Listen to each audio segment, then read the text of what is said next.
Hello students, Pallav physics के amazing platform पे आपका स्वागत है। तो जेईई मेंस के क्वेश्चन जो हाल फिलहाल में अभी एग्जाम हुआ है उसी के क्वेश्चंस को हम लोग देख रहे हैं अभी। तो चलिए शुरू करते हैं। A force F equal to X square Y I cap plus Y square J is acting on a body and body is moved from 0 0 to 4 2 in a plane x plus y equal to 10. Find the work done by the force. तो क्या evaluate करना है, क्या find करना है? Work done, है ना। तो गिवन क्या है? गिवन है force F equal to X square Y I cap plus Y square J cap. ये गिवन है। और बॉडी मूव कहाँ से कहाँ किया है? ये कोऑर्डिनेट सिस्टम में दिया हुआ है 0 0 कहाँ से 2 4 2, है ना। तो एक्स वाई दोनों कोऑर्डिनेट में मोशन है। तो इससे ये क्लियर है कि बॉडी स्ट्रेट लाइन में नहीं, प्लेन में मूव कर रही है। और आगे लिख भी रखा है इन अ प्लेन, है ना, in a plane x plus Y equal to 10। ये क्वेश्चन में आगे दे भी रखा है। तो वर्क डन बताना है, work done by the force. ठीक है। तो F डिपेंड कर रहा है एक्स वाई पे, है ना। F कांस्टेंट नहीं है, और F कांस्टेंट नहीं है, F क्या है? वेरिएबल, है ना। F कैसा है? वेरिएबल है, फोर्स वेरिएबल है। In that case work done होता है क्या? Integration F dot D x, है ना, या F डॉट डी एस यहाँ पे फिलहाल अभी लिखे, है ना। ये क्या होता है? इंटीग्रेशन होता है फोर्स और डिस्प्लेसमेंट का, डॉट प्रोडक्ट और उसका ये इंटीग्रेशन। ये इस तरह से वर्क डन निकालते हैं वेरिएबल फोर्स के केस में। तो यहाँ पे देख लेते हैं कैसे निकलेगा। तो यहाँ पे वर्क डन इक्वल टू होगा, तो सबसे पहले, हाँ ठीक है, तो ये हो जाएगा F कितना दिया हुआ है? F कितना दिया हुआ है? ये दे रखा है एक्स स्क्वायर वाई, ये दिया हुआ है x square Y I cap, और ये वाई स्क्वायर जे कैप, और ds वेक्टर क्या लिखेंगे? ds वेक्टर यहाँ dx dy क्या लिखाएगा? प्लेन में है, तो प्लेन में मोशन है, तो आई कैप और प्लस जे कैप दोनों लिखना होगा। मतलब dx आई कैप प्लस dy जे कैप, है ना। प्लेन में मोशन है, तो प्लेन में मोशन है तो ये dx आई कैप प्लस dy जे कैप रिजल्टेंट, ये ऐसे लिखना होगा। तो अब यहां से आगे क्या करेंगे? तो यहां से आगे एक्स स्क्वायर वाई और आई डॉट, है ना, ये आई डॉट और ये आई डॉट, ये हो गया डी एक्स। और इधर आई को जे से करेंगे तो 0 हो जाएगा, फिर जे को आई से करेंगे ये भी 0 हो जाएगा, तो जे को जे से करेंगे सिर्फ, तो ये Y square J dot J 1 होगा, ये हो गया डी वाई, है ना, ये हो गया डी वाई, ये सेपरेट इंटीग्रेशन। तो यहां से थोड़ा एक काम कर लेते हैं, ये dx के रिस्पेक्ट में इंटीग्रेशन है और ये dy के रिस्पेक्ट में इंटीग्रेशन है। तो dx है, तो यहाँ पे ये जो y है, ये वाला जो y है, इसको सब्स्टिट्यूट कर देते हैं, रिप्लेस कर देते हैं x के टर्म्स में।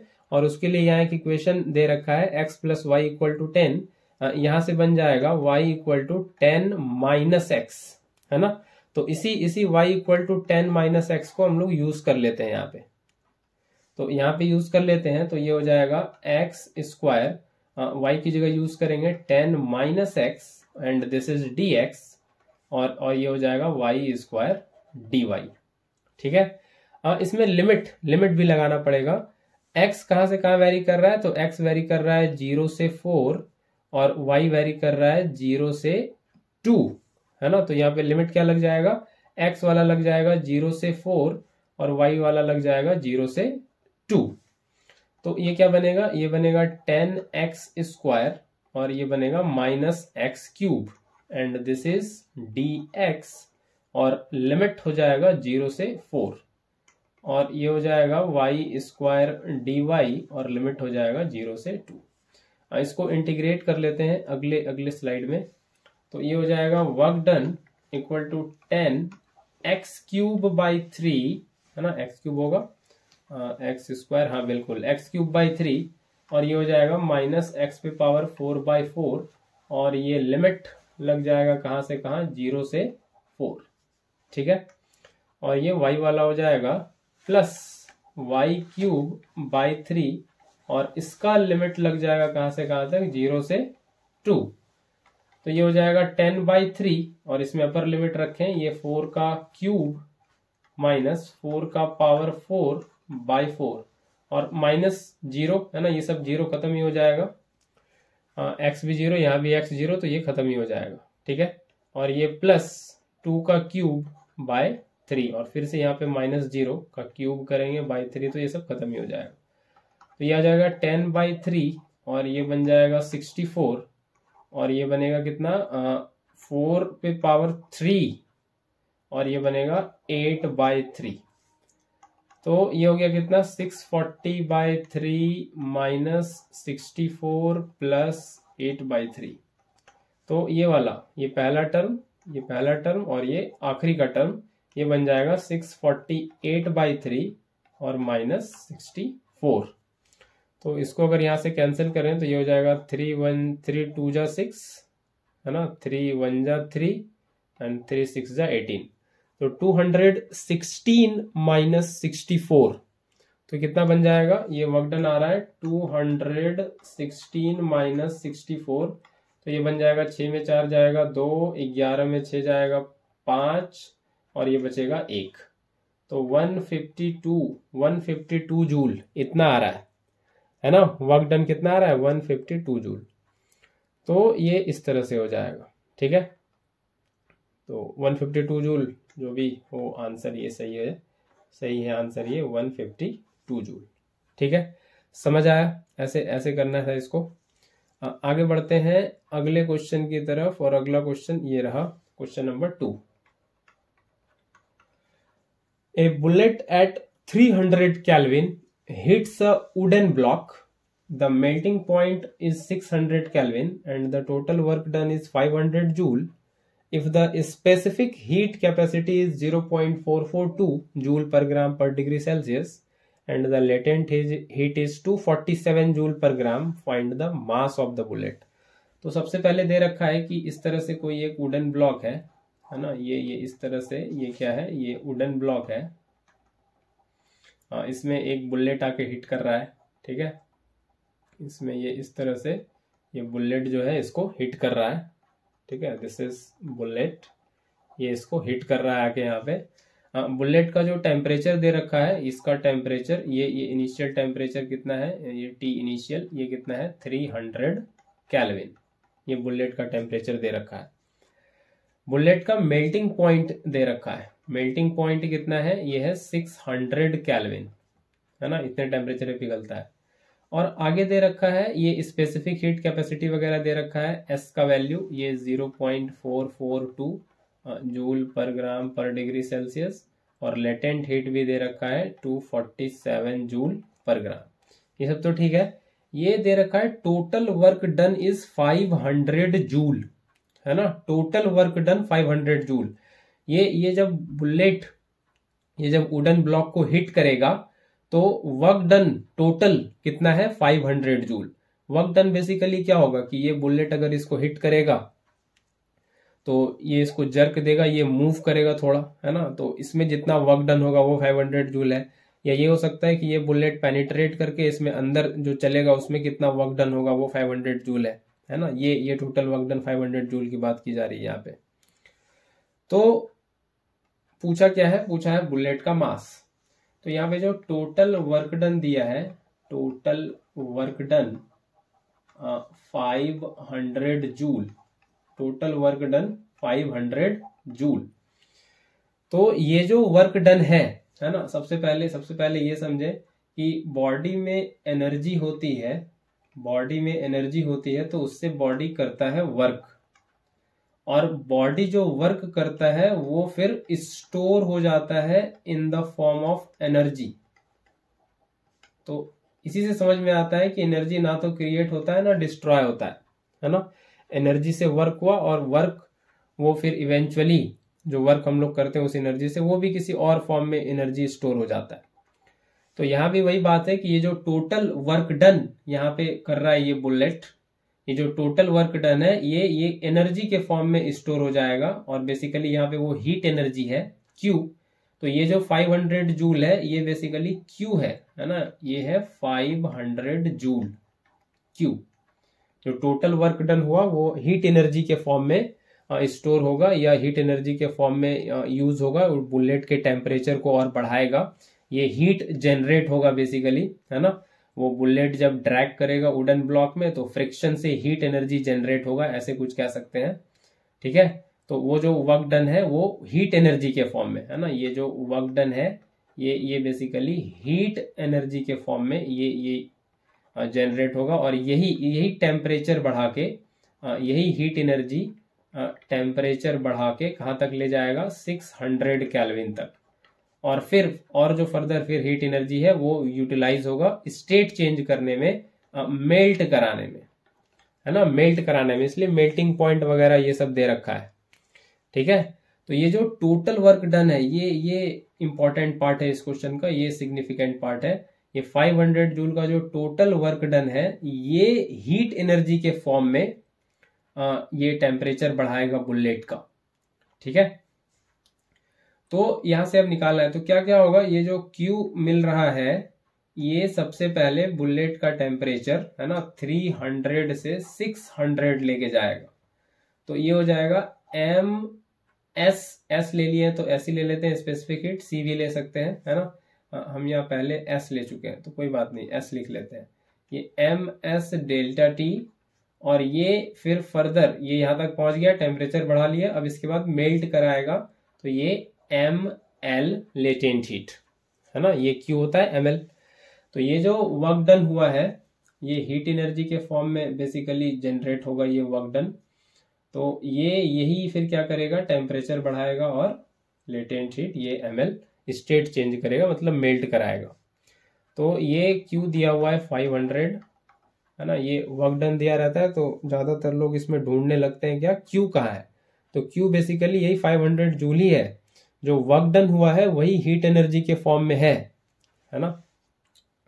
तो मास यहां से कॉमन और ये S delta T plus L, तो मास तो फाइंड ही करना है और S कितना है 0.442, डेल्टा T 300 से 600 कितना हो गया 300, और प्लस लेटेंट हीट कितना है 247, ये इतना दे रखा है।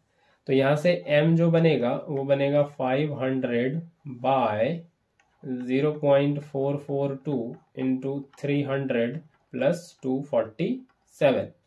तो ये यहां से कितना आ रहा है, ये यहां से आ रहा है सॉल्व करके ये लगभग आ जाएगा कितना, ये आ जाएगा 1.32 के आसपास कह सकते हैं, ये आ जाएगा, है ना, 1.32 के आसपास।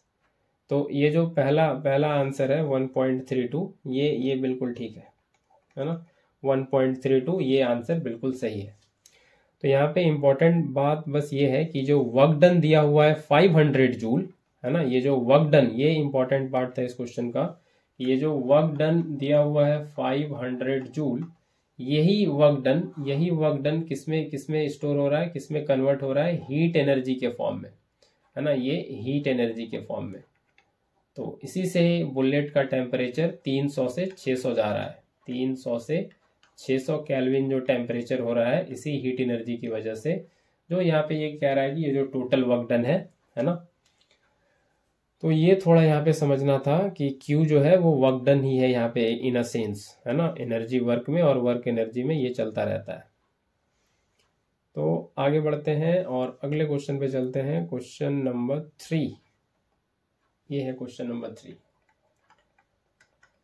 If the two projectile are projected with the same speed and the angles of projection for two projectiles are 30 degree and 60 degree, then the ratio of velocity at the maximum height। तो ये दे रखा है कि ये दो projectile है यहाँ पे, है ना, सेम स्पीड से प्रोजेक्ट किया गया, मतलब वो इनिशियल वेलोसिटी जो u है ये सेम है दोनों प्रोजेक्टाइल के लिए, एंगल ऑफ प्रोजेक्शन अलग अलग है, ठीक है, एंगल ऑफ प्रोजेक्शन जो है वो क्या है, वो अलग अलग है। तो ये प्रोजेक्टाइल ये ऐसे थ्रो किया गया, ठीक है, ये इस तरह से, एंगल ऑफ प्रोजेक्शन अलग अलग है, ठीक है, एंगल ऑफ प्रोजेक्शन जो है वो क्या है, वो अलग अलग है ना। तो एक एंगल ऑफ प्रोजेक्शन कुछ कह सकते हैं 30 डिग्री है, ये कुछ 30 डिग्री है और ये एंगल ऑफ प्रोजेक्शन कुछ 60 डिग्री है, इस तरह से। ठीक है, एंगल ऑफ प्रोजेक्शन अलग अलग है, तो यही अलग अलग है एंगल ऑफ प्रोजेक्शन, तो कहानी अलग अलग होगी। दो प्रोजेक्टाइल का एंगल ऑफ प्रोजेक्शन अलग अलग है, तो स्पीड लेकिन इनिशियल सेम है, ये यू ही है। ठीक है, तो बेसिकली ये वाला पाथ लेगा, है ना, और ये वाला पाथ लेगा। ठीक है ना। तो क्वेश्चन है कि ratio of velocity at the maximum height, है ना, मैक्सिमम हाइट पे वेलोसिटी पूछा है। तो सबसे पहली बात तो ये कि जब प्रोजेक्टाइल मैक्सिमम हाइट पे होगा, है ना, प्रोजेक्टाइल जब मैक्सिमम हाइट पे होगा, maximum height at maximum height, जब प्रोजेक्टाइल मैक्सिमम हाइट पे होगा तो प्रोजेक्टाइल 2D मोशन है। प्रोजेक्टाइल कैसा मोशन है? 2D। इसमें एक्स डायरेक्शन में भी मोशन होता है, एक्स डायरेक्शन में भी वेलोसिटी है, और वाई डायरेक्शन में भी वेलोसिटी है ना, वाई डायरेक्शन में भी वेलोसिटी है। ठीक है, वाई डायरेक्शन में भी वेलोसिटी है और एक्स डायरेक्शन में भी वेलोसिटी है। तो जब मैक्सिमम हाइट पे पहुंच जाता है तो एक्स डायरेक्शन वाला वेलोसिटी क्या करता है? आगे लेके जाता है ना, ये वेलोसिटी आगे लेके जाता है, और वाई डायरेक्शन में जो वेलोसिटी है ये ऊपर लेके जाता है, ये ऊपर लेके जाता है। तो जब मैक्सिमम हाइट पे है तो मतलब उससे और ऊपर नहीं जाने वाला। इसका मतलब कि जो y डायरेक्शन में वेलोसिटी है, मतलब u y, ये 0 हो जाएगा मैक्सिमम हाइट पे, है ना। मैक्सिमम हाइट पे अब ऊपर तो नहीं जा रहा, तो y डायरेक्शन में कोई वेलोसिटी नहीं है, वहां पे 0 हो गया, y डायरेक्शन में मोशन होगा नहीं। तो मैक्सिमम हाइट पे सिर्फ और सिर्फ x डायरेक्शन में वेलोसिटी होगा, x डायरेक्शन में वेलोसिटी होगा। ठीक है, और x डायरेक्शन में वेलोसिटी कितना होता है प्रोजेक्टाइल में? ये होता है u cos थीटा, और ये कांस्टेंट होता है थ्रू आउट द मोशन, यही वैल्यू होता है u cos थीटा।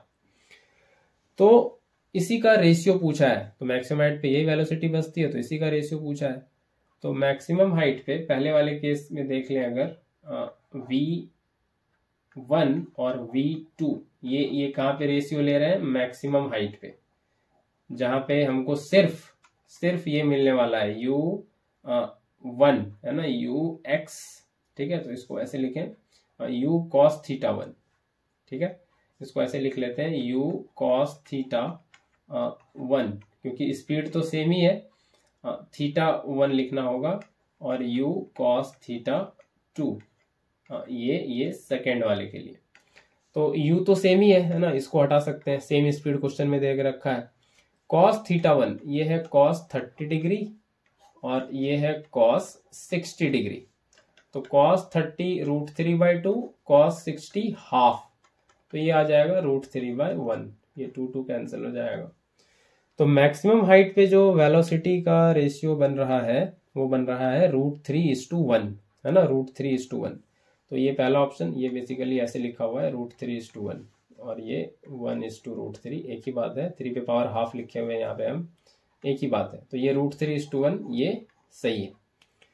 तो यही ध्यान रखना है कि मैक्सिमम हाइट पे ना वेलोसिटी वाई डायरेक्शन में 0 हो जाता है मैक्सिमम हाइट पे पहुंचने के बाद, क्योंकि ऊपर अब बढ़ नहीं रहा, वहां से वो नीचे आएगा, तो सिर्फ एक्स डायरेक्शन का वेलोसिटी रहेगा, तो वही ux cos थीटा ये रह जाएगा, और फिर इसी का रेशियो ले लेना है।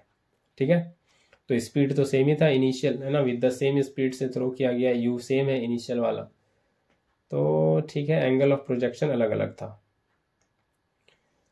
तो आगे चलते हैं और अगले क्वेश्चन को देखते हैं, क्वेश्चन नंबर 4। ये रहा क्वेश्चन नंबर 4। तो for the given velocity time graph find the distance travelled at 0.5 second. तो वीटी ग्राफ दिया हुआ है, डिस्टेंस निकालना है ना। तो वेलोसिटी वर्सेस टाइम ग्राफ दिया हुआ है, अगर हमको स्लोप निकालेंगे इसका, है ना, स्लोप निकालेंगे तो आ जाएगा एक्सेलरेशन, है ना, v/t, ये क्या मिल जाएगा? एक्सेलरेशन।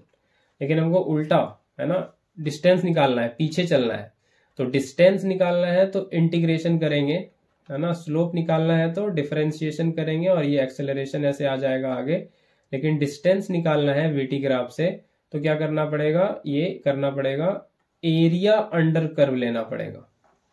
एरिया अंडर कर्व है ना, जो जो हम लोग कहते हैं इंटीग्रेशन देता है, तो हमको एरिया अंडर कर्व लेना पड़ेगा। डिस्टेंस निकालना है तो वीटी ग्राफ है, उल्टा चलेंगे, पीछे जाना है ना, वेलोसिटी से, वेलोसिटी वर्सेस टाइम ग्राफ है, तो डिस्टेंस पे जाना है, पीछे जाना है, तो एरिया अंडर कर्व निकालना होगा। तो कहाँ तक एरिया निकालेंगे, 0.5 सेकेंड तक। तो ये 2 सेकेंड पे ये 400 मीटर पर सेकेंड स्पीड है, तो अगर हम 1 सेकेंड पे आ जाए, है ना, अगर हम 1 सेकेंड पे आ जाए यहाँ पे, है ना, यहाँ पे ये 1 सेकेंड पे आ जाए, तो ये कितना होगा, 200 से 400, है ना, 200 से 400, 2 का आधा कर दिए 1, तो यहाँ पे 201 पे आ जाए तो ये 300 पे आ जाएगा। इधर नहीं, एक इधर पीछे चले तो एक इधर पीछे, तो ये 300 पे आ जाएगा कहीं, है ना, ये यहाँ पे कहीं ये आ जाएगा, यहाँ पे कहीं 300 पे, ठीक है, ये आ जाएगा 300 पे। और फिर और इसका आधा कर दें 0.5, यहाँ पे ये 0.5, तो ये फिर इसका भी फर्दर आधा कर देगा कितना, 250 पे, है कि नहीं। इसका फिर और आधा करेंगे तो कहाँ आ जाएगा, ये आ जाएगा 250 पे, है ना। ये 400 200 600, उसका आधा हो गया 300, और फिर ये 200 और ये 300 500, उसका आधा हो गया 250, तो इधर आधा इधर आधा, है ना, तो ये हो गया 0.5 सेकेंड पे 250। तो ये वाला एरिया हमको निकालना है, ये वाला, है ना। इसको मैं रेड कलर से दिखाऊं, इसको मैं रेड से दिखाऊं, तो ये वाला एरिया निकालना है, ये वाला एरिया अंडर कर्व, है ना, यही देगा क्या, डिस्टेंस, ये एरिया निकालना है। तो इसको बाहर निकाल के बनाए, तो ये और रहा ये, है ना, ये बेसिकली ये हाँ ठीक है। तो ये वाला एरिया है, ये वाला, ये पूरा नहीं निकालना है, ये यहाँ तक, इसको यहाँ से थोड़ा हटाएं, हाँ, ये हाँ, इसको जरा सही कर लेते हैं। तो ये रहा ग्राफ और ये रहा ग्राफ, ये वाला, है ना, ये तो ठीक है, ये 250, हमको एरिया ये वाला निकालना है, ये वाला, ये ग्राफ है ना, ये ग्राफ है, तो इसके अंडर का एरिया ये वाला निकालना है, ठीक है, ये वाला शेडेड वाला।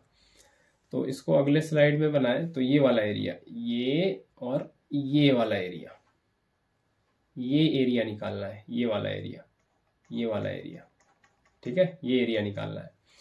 तो ये डेमार्केशन यहाँ पे किया हुआ है, ये 0 और ये 0.5, तो ये विड्थ तो पता चल गया, है ना। इसको ब्लैक कलर से दिखाएं, ये वाला विड्थ तो पता चल गया, ये वाला तो विड्थ पता चल गया, ये कितना है 0.5, और ये वाला, है ना, ये 0 से लेके यहाँ तक, ये वाला कितना है 200, है ना, और ये ऊपर वाला यहाँ तक, यहाँ कितना मार्किंग था, ये मार्किंग था यहाँ पे 250, तो ये वाला पूरा यहाँ से लेके यहाँ तक, ये वाला पूरा कितना है 250, है ना, ये वाला पूरा है 250।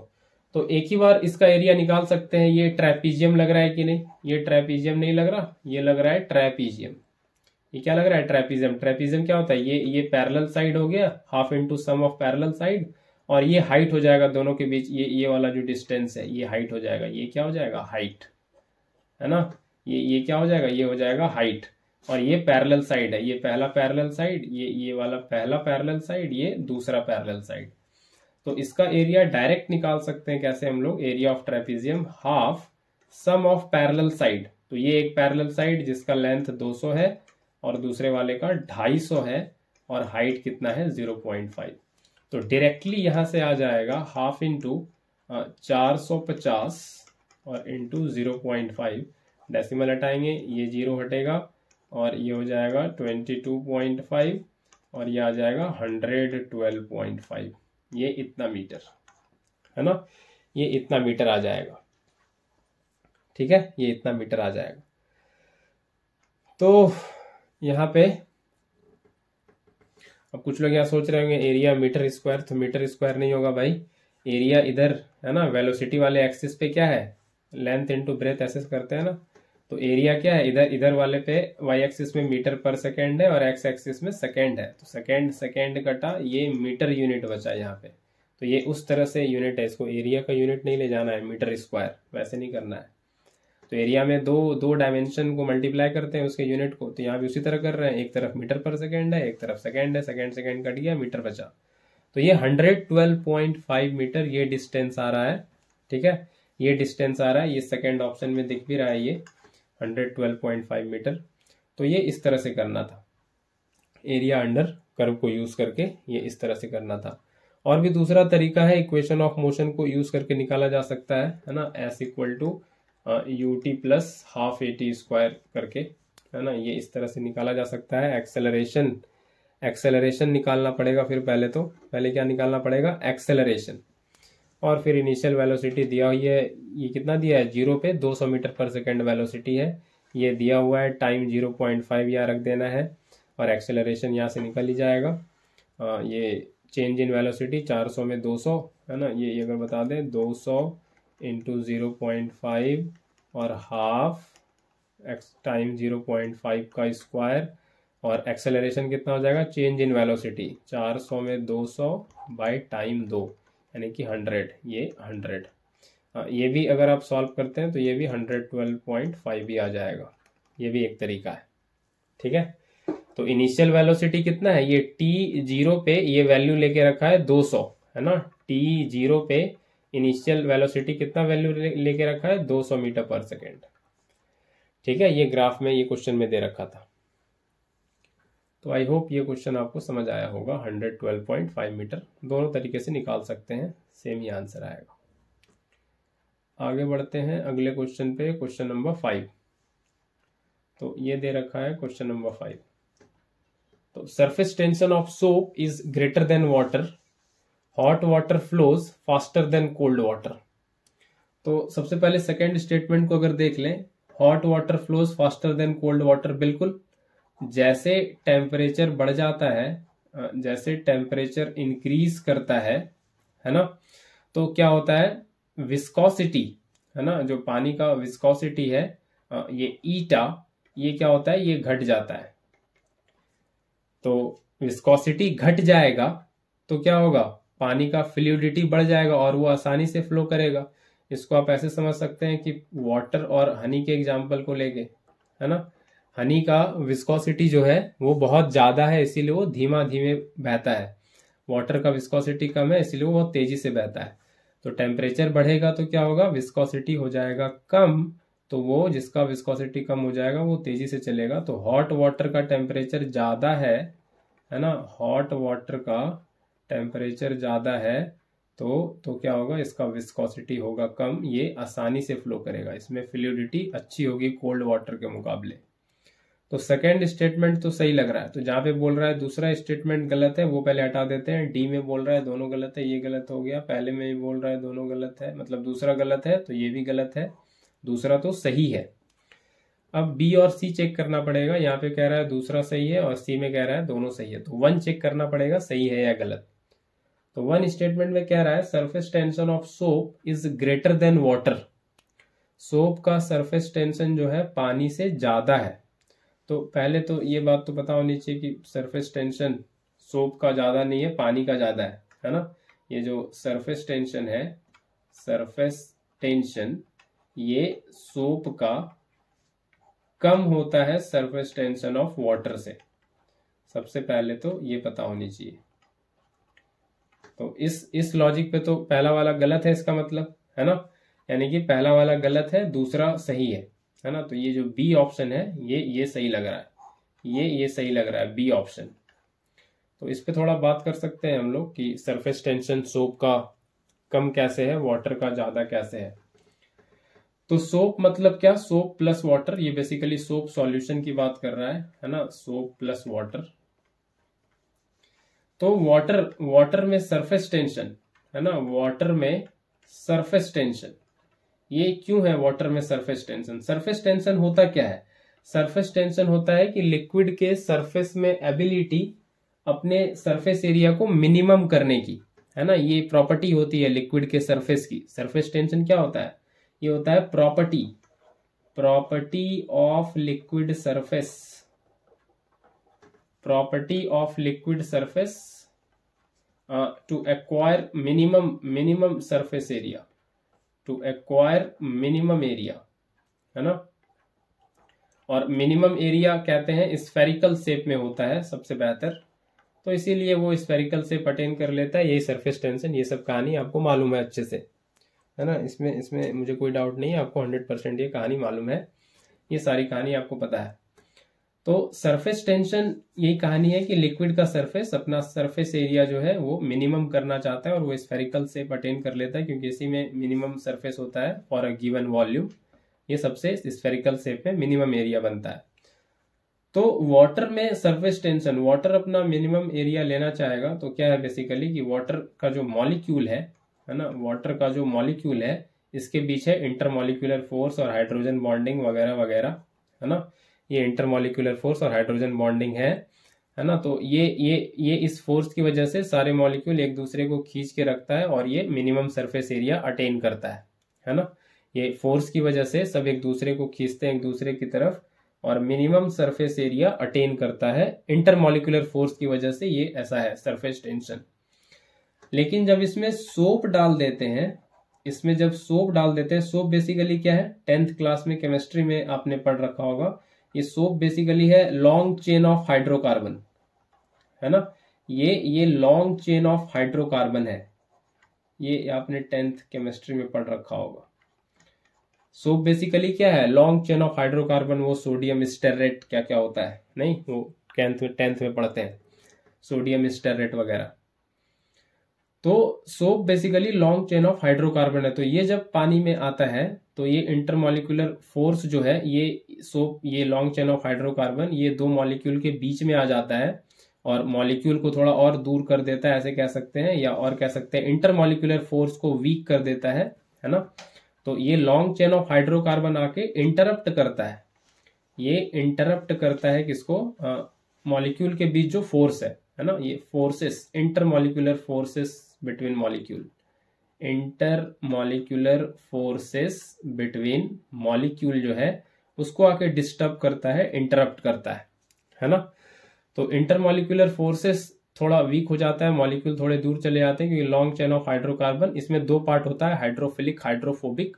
तो वो हाइड्रोफिलिक वाला पार्ट इससे आके चिपक के थोड़ा ये डिस्टर्बेंस क्रिएट करता है इसमें, है ना। जिसकी वजह से क्या होता है कि ये थोड़ा फैल जाता है ना। ये पानी थोड़ा, सोप सॉल्यूशन वाला पानी जो है वो थोड़ा फैल जाता है, इसीलिए ये कपड़े में भी अच्छे से घुसता है और कपड़े को साफ करने में हेल्प करता है। इसीलिए हम लोग सोप सॉल्यूशन यूज करते हैं, है ना। सोप सॉल्यूशन का सरफेस टेंशन घट जाता है। तो नॉर्मल पानी के मुकाबले जो सोप सॉल्यूशन होता है वो वाला पानी ज्यादा अच्छे से कपड़े के पोर्स में जाता है और सफाई करता है अच्छे से, इसीलिए हम लोग सोप सॉल्यूशन यूज करते हैं। तो यही बात है कि सरफेस टेंशन कम हो जाता है, वो लिक्विड स्फेरिकल शेप में आने की टेंडेंसी उसकी थोड़ी कम हो जाती है नॉर्मल वाटर के मुकाबले। यही रीजन है, थोड़ा हाइड्रोकार्बन ये सारा घुस जाता है इसमें, ये इंटरमॉलिक्यूलर फोर्सेस को थोड़ा कम कर देता है, मॉलिक्यूल थोड़े दूर हो जाते हैं पहले के मुकाबले। तो ये सब थोड़ा कहानी है, थोड़ा केमिस्ट्री यहाँ पे, ठीक है। तो सोप सॉल्यूशन का सरफेस टेंशन कम होता है नॉर्मल वाटर के मुकाबले। तो बी ऑप्शन जो है वो बिल्कुल सही लग रहा है यहाँ पे, ठीक है। तो ठीक है, आगे बात कर लेते हैं, और क्वेश्चन होगा शायद, चेक कर लेते हैं। हाँ बिल्कुल, एक क्वेश्चन और दिख रहा है, ये यूनिट एंड डायमेंशन का, ये सिंपल सा क्वेश्चन है। Displacement of a particle as a function of time is x a sin t plus b cos square t plus c t square plus d, find the dimension of a b c by d। तो क्या दे रखा है dimension, ये x equal to a sin t plus b cos square t plus C T square plus d। ये dimensional analysis का question लग रहा है, principle of homogeneity of dimension. ये जो इक्वालिटी है, ये जो दिख रहा है आपको, ये इक्वालिटी पता ही होगा आपको, ये तभी होल्ड करेगा जब dimension of each term on RHS is equal to dimension of term on the LHS.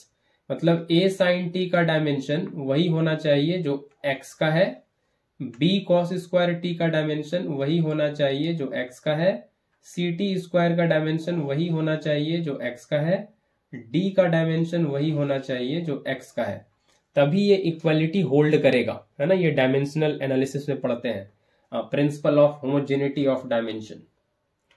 तो यहां से इसका मतलब ये हुआ कि ये ए साइन टी है ना, ये बेसिकली थीटा साइन के साथ क्या लगा हुआ है, ये जो टी लगा हुआ है ये थीटा है, एंगल है ना। ये कॉस के साथ जो लगा हुआ है ये क्या है, एंगल है। तो एंगल बेसिकली क्या होता है, ये डायमेंशनलेस होता है। नहीं, एंगल क्या होता है, डायमेंशनलेस। इसके साथ साइन कॉस कोई भी फंक्शन लग जाए, ये भी क्या होगा, ये भी डायमेंशनलेस, है ना। तो ये तो बेसिकली एक नंबर दे देगा ना, साइन 30 जैसे, तो उसका वैल्यू क्या आ जाएगा, हाफ। ये साइन 30, तो हाफ तो नंबर है, नंबर का कोई डायमेंशन होता नहीं, तो ये क्या है, ये है डायमेंशनलेस। ये क्या है, डायमेंशनलेस। तो यहां पे अगर हम लगाएं डायमेंशनल एनालिसिस को यूज करें, तो यहाँ पे जो a साइन t का डायमेंशन है वो x के बराबर होगा, यानी कि dimension of a sine t तो डायमेंशनलेस है, तो सिर्फ a की बात करें, a का डायमेंशन क्या होगा, वही होगा जो x का डायमेंशन होगा। तो x का डायमेंशन तो l होगा, तो a का डायमेंशन हो जाएगा l, है ना। साइन थीटा तो डायमेंशनलेस है। उसी तरह से डायमेंशन ऑफ b की बात करें, cos square t again dimensionless है, तो ये हो जाएगा डायमेंशन ऑफ x के बराबर फिर से, और ये भी l के बराबर होगा। ठीक है। उसी तरह से आगे बात करें सी टी स्क्वायर, तो यहाँ पे अब देखना पड़ेगा डायमेंशन ऑफ, यहाँ पे ट्रिग्नोमेट्रिक फंक्शन नहीं है, तो dimension of C T square ये बराबर होगा डायमेंशन ऑफ x का। तो ये सी टी स्क्वायर का डायमेंशन, ये पहले x का डायमेंशन होगा l, है ना, और ये यहाँ से dimension of C T square, तो c तो कांस्टेंट है, t का डायमेंशन होगा ये t2। ठीक है। तो ये यहाँ से डायमेंशन ऑफ c ये बनेगा l, और ये यहाँ से बन जाएगा t-2, है ना। ये t इधर आएगा, तो t-2 ये इस तरह से बन जाएगा। और वही बात कर लें डायमेंशन ऑफ d, है ना, डायमेंशन ऑफ d ये अगेन क्या होगा, ये होगा डायमेंशन ऑफ x, वो क्या है, l। ठीक है। तो ये principle of homogeneity of dimension, dimensional analysis. तो ये A B C by D, ये इस तरह से इसका डायमेंशन पूछा है। तो ए का डायमेंशन क्या है, एल, बी का डायमेंशन क्या है, एल, सी का डायमेंशन क्या है, एल t-2, और डी का डायमेंशन क्या है, एल। तो ये एक एल तो कैंसिल हो जाएगा, तो ये एल एल एल स्क्वायर हो जाएगा, एल पे पावर 2 और टी पे पावर -2। तो ये A B C by D का डायमेंशन आना चाहिए, है ना। तो ये डायमेंशनल एनालिसिस का क्वेश्चन था। तो ये L2 ये दिख रहा है बी ऑप्शन में। ठीक है, ये बी ऑप्शन में दिख रहा है, एल पे पावर 2 टी पे पावर -2 ये दिख रहा है बी ऑप्शन में। तो बिल्कुल यही सही था। तो आई होप आज का सारा क्वेश्चन आपको समझ आया है। ठीक है, आज का सारा क्वेश्चन आपको समझ आया है। मिलते हैं फिर अगले लेक्चर में कुछ और क्वेश्चन के साथ। Till then take care, bye bye.